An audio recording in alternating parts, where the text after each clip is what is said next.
de manejar el orden público como le parezca, la facultad de manejar las relaciones internacionales como las deba manejar, la facultad de manejar la capacitación, nada menos que la capacitación y el desarrollo de las fuerzas militares que están a su cuidado.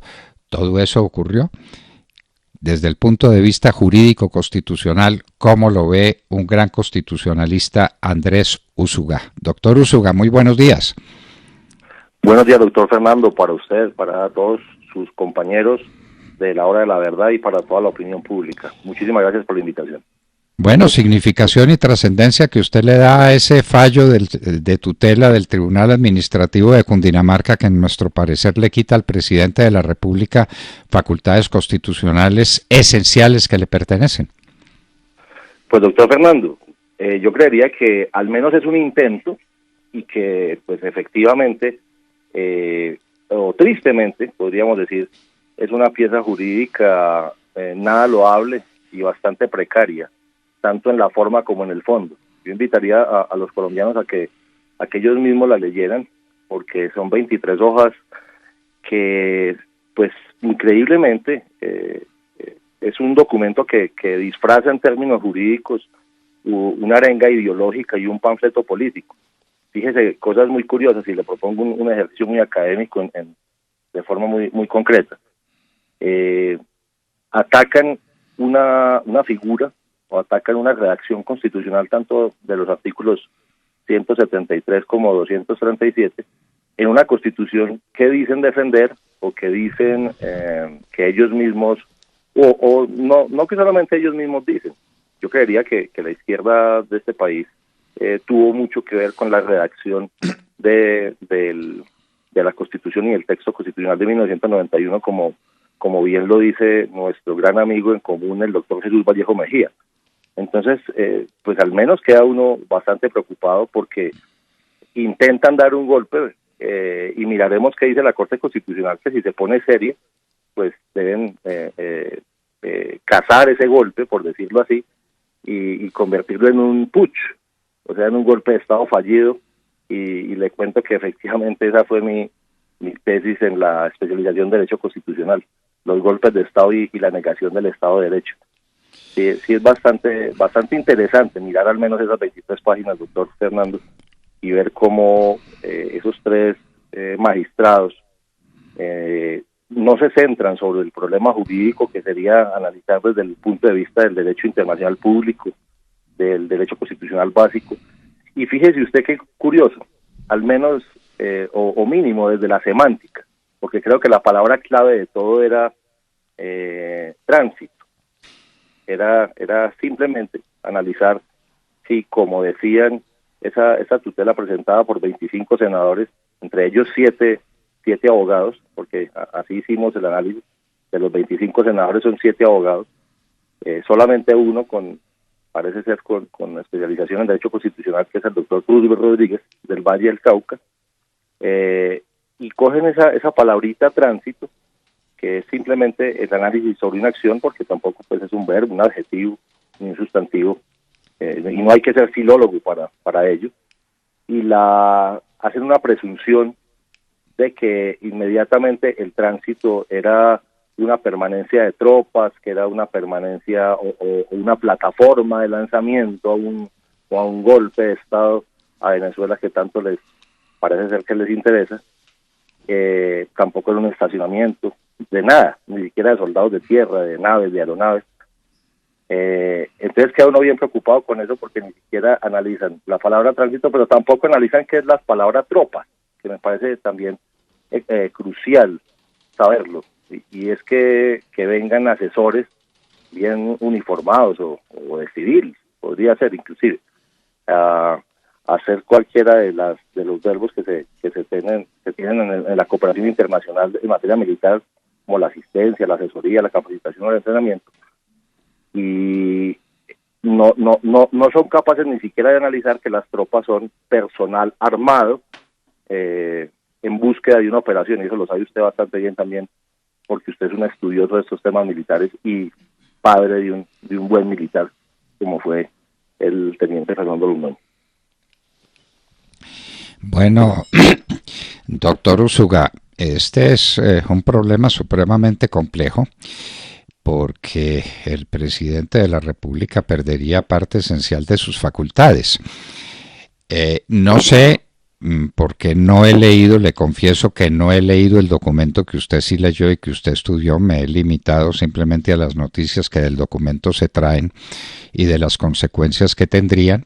Estoy coincidiendo plenamente con usted en que se trata de un golpe de Estado. En mi artículo para las dos orillas recuerdo las técnicas del golpe de Estado de Curcio Malaparte, que usted debe conocer suficientemente, desde Brumario hasta el golpe de Mussolini con las camisas negras. Esto es una sucesión de golpes de Estado, pero esta es una nueva técnica, porque ni se necesitan tanques, ni cañones, ni pronunciamientos, ni grandes manifestaciones públicas. Basta la sentencia de unos señores que nadie conoce, que nadie ha elegido, que no tienen ninguna representatividad política para que el presidente de la República se quede sin facultades. Y hay un tema que quisiéramos preguntarle, porque a mucho honor para muchos altos oficiales del gobierno de Colombia, el exterior ha sido su lugar de formación académica y de formación profesional como militares, y en los Estados Unidos particularmente. Entonces, ¿nosotros estaríamos invadiendo los Estados Unidos? ¿Se necesitaría también un pronunciamiento del Estado americano y del Congreso americano para que nuestros hombres puedan ir a prepararse en los Estados Unidos? Sí, es más o menos así lo que hacen entender. Pero es que es muy curiosa la sentencia, doctor Fernando, y yo le diría que sí es importante leerla, porque fíjese que tanto en la forma como en el fondo, como le decía inicialmente, trae cosas muy curiosas, muy exóticas, por decirlo así. Tutela dos supuestos derechos fundamentales, uno de unos senadores, o sea que dicen que estaría violando el artículo 40 de la Constitución, supuestamente al derecho al ejercicio político. Imagínense pues, o sea, diciéndole que hay senadores en Colombia que tienen violados sus derechos políticos por no poder supuestamente participar de algo que ni siquiera la Constitución que ellos mismos dicen defender dice que deben revisarlo, el Senado de la República. Y lo segundo que me parece más curioso aún es que dicen que se le violó el debido proceso constitucional, o sea que estaríamos violando el artículo 29 de la Constitución del 91, a pesar de que creo que ni siquiera lo piden los senadores accionantes, pero la Corte, y en términos de los que hablábamos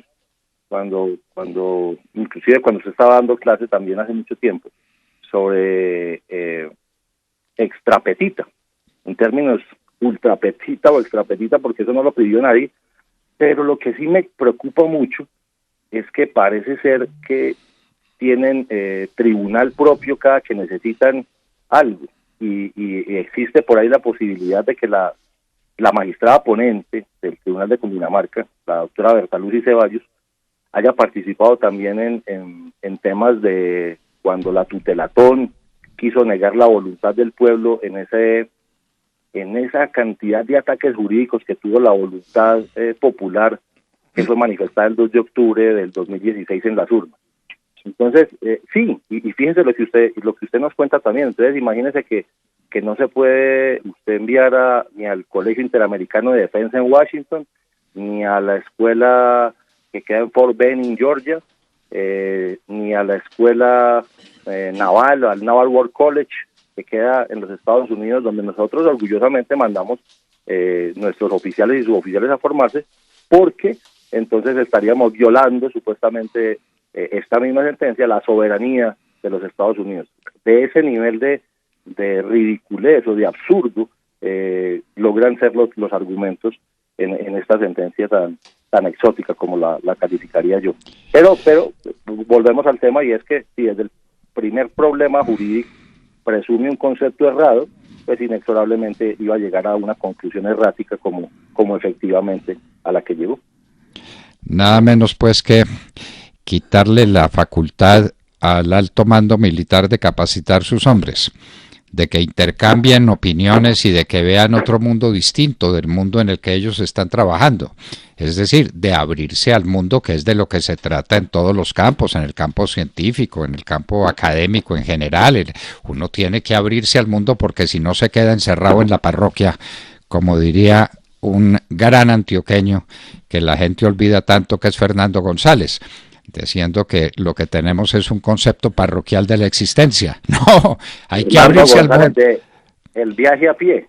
El viaje a pie, claro, el viaje a pie y el remordimiento y las cartas a Estanislao, uno de los hombres más... Simón Bolívar. Nada menos que eso.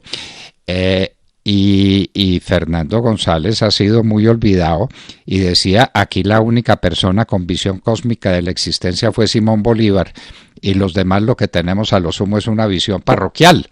Entonces seguimos encerrados en la parroquia cuando lo que tenemos que hacer es abrirnos y que nuestros oficiales compartan con otros oficiales sus experiencias y que sepan cuál es el ritmo de cambio que tiene la tarea de las fuerzas militares en el mundo. Por eso debíamos estar muy satisfechos y muy comprometidos con esa tarea para que venga gente de fuera a acompañarnos a nosotros. Es que con mucha frecuencia vienen oficiales, por ejemplo, a participar en el curso de lanceros. Yo recuerdo cuando precisamente mi hijo hizo el curso de lancero, fueron compañeros suyos varios oficiales ecuatorianos. Y nadie dijo que nos estaban invadiendo, ni que eso era prohibido por la Constitución, ni que eso lo tenía que aprobar el Senado de la República. Hágame el favor. Pues fíjese que vamos capacitando muchísima gente en lucha contra el narcotráfico por parte de las tres fuerzas. Y también hemos formado muchísima gente en temas de criminalística y de criminología por parte de nuestra Policía Nacional. Y mire, le digo algo más. Es en cumplimiento inclusive de una interpretación constitucional de la propia Corte Constitucional en la sentencia C-400 de 1998, que avala que los convenios de cooperación internacional, inclusive en lo que usted decía, en temas científicos, en temas técnicos y en temas militares también, pero también abre todo el espectro a muchas cosas más, porque es que no solamente son los militares. Entonces imagínense que nosotros no podemos enviar científicos a hacer doctorados a ninguna otra parte del mundo porque estaríamos supuestamente violando la soberanía de esos países. Es un tema bien complejo porque yo no sé de dónde sacan estos magistrados esto, pero adicionalmente de dónde 25 senadores de la República, entre ellos 7 abogados, pueden inferir que inclusive el no cumplimiento de la Constitución, porque lo que avala la sentencia es el desconocimiento de la Constitución del 91 en términos estrictamente semánticos, por decirlo así, en la interpretación semántica. El tránsito en ningún momento constituye alguna violación, no son militares armados, no son tropa, por decirlo así. No, efectivamente no son tropa, son militares que vienen a ayudar a formar a 3 unidades o 4 unidades, que es la Fuerza Tarea de Hércules, la Fuerza Tarea de Vulcán y la Fuerza Tarea Omega, incluso la Brigada contra el Narcotráfico, pero podría ser, yo no sé, parece ser que les está doliendo mucho la lucha contra el narcotráfico porque los ataques son indiscriminados en contra de nuestras fuerzas militares, tristemente, doctor Fernando. Así es, eso es lo que les preocupa. Les preocupa es que tengamos éxito en la lucha contra el narcotráfico porque hay mucha gente en Colombia que vive del narcotráfico y que se alimenta de esa actividad perversa, destructiva, horrorosa, que es el tráfico de la cocaína, que mientras se mantenga no nos permitirá tener paz de verdad, prosperidad de verdad, crecimiento de verdad, porque ese es el combustible que alimenta todas las guerras, como lo dijera con tanta fortuna el presidente Álvaro Uribe Vélez. El narcotráfico es el desastre y hay algunos a quienes les molesta que el gobierno, el ejército de Colombia, sus fuerzas militares y de policía puedan tener, siguiendo las instrucciones del presidente de la República, éxito contra el narcotráfico. Y por eso resuelven que la presencia de unos militares americanos desarmados, que no suponen pues nada distinto de unos académicos que vienen a conversar sobre temas académicos y sobre temas de instrucción y sobre temas esenciales para el desarrollo de nuestras fuerzas militares, se conviertan en una violación de la soberanía y en una violación de los derechos de 25 senadores de la República. De manera que una nueva técnica del golpe de Estado, a Curcio Malaparte le faltó tener esta experiencia para haber mejorado su libro, un libro histórico sobre las técnicas del golpe de Estado en el mundo. Doctor Andrés Úsuga, muchísimas gracias y muy complacido de coincidir enteramente con usted. Esto es una especie de golpe de Estado que se ha producido por la vía más insospechada, por la vía de una acción y de una sentencia de tutela. Muchísimas gracias por estar con nosotros en la hora de la verdad, doctor Andrés Úsuga. Doctor Fernando, permítame 30 segunditos y le digo algo por último para despedirme. A mí no me sorprende que personas que no conocen pues bien el derecho constitucional hagan un intento de eso, precisamente como usted lo dice, como el senador filósofo Iván Cepeda, o el senador arquitecto Jorge Robledo, o el senador economista Gustavo Petro, o el senador sociólogo Antonio Sanguino. Pero sí me sorprende que haya gente, abogado, que estén participando de eso y que hayan sido, por ejemplo, incluso miembros de la Corte de la Asamblea Nacional Constituyente, como el senador Iván Marulanda, o como incluso alguien supuestamente connotado como el abogado Temístocles Ortega del Cauca y el exgobernador de Boyacá, el doctor Jorge Londoño. Y fíjese, por último, cómo será de precaria la sentencia, que hasta donde yo sabía, había un señor que en el Senado se había ganado supuestamente con ese pacto de impunidad en La Habana, un señor que se llama Jorge Torres Victoria. Pero entonces ahora en las sentencias no se llama Jorge Torres Victoria ese ciudadano, sino que se llama Pablo Catatumbo. Imagínese el nivel de la sentencia, donde tratan por apodos y por alias a los ciudadanos accionantes. Simplemente para dejarle eso, un Dios le pague, doctor Fernando, por la invitación. Pues es que es la única manera de identificarlos por sus alias, que es lo que los hace famosos, los que los ha hecho tristemente famosos en la historia de Colombia, en la dolorosa historia de Colombia. Andrés Úsuga, abogado constitucionalista y docente en Derecho Militar y Polemología, estaba con nosotros en la hora de la verdad. En la hora de la verdad ya tenemos las 7 de la mañana, 2 minutos. Los personajes que son noticia pasan por la hora de la verdad. Jaime Alberto Cabal, presidente de FENALCO Nacional, habla sobre el desempeño de las ventas y del comercio durante la segunda jornada sin IVA en el país. Aquí valdría la pena anotar que en el día pasado, el viernes pasado, se vendieron 4 veces más que en un día normal. Y por supuesto que esta dinamización lo que trae es liquidez a un sector que estuvo totalmente ilíquido y sin caja en los últimos 3 meses. Y esto permite cancelar nóminas atrasadas, cancelar primas. La hora de la verdad con Fernando Londoño Hoyos por Radio Red de RCN.